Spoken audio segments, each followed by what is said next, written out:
காலை நேரத்தில் கர்த்தர் இயேசுவை அன்புடன் ஸ்துதி பாடுவோம். காலை நேரத்தை காணவும் செய்த கருணை ராஜனை போற்றுவோம்.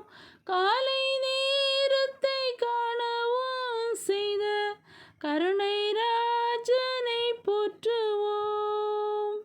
கடந்த ராவினில் கண்மணியைப் போல் காத்தவர் எங்கள் இயேசுதான்.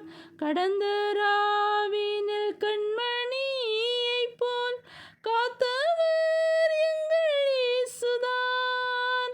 வந்த நோய் பிணியாவையும் போக்கி அன்பர் இயேசுதான் காக்கிறார். வந்த நோய் பிணியாவையும் போக்கி அன்பர் இயேசுதான் காக்கிறார். காலை நேரத்தில் கர்த்தர் இயேசுவை அன்புடன் ஸ்துதி பாடுவோம். காலை நேரத்தை காணவும் செய்த கருணை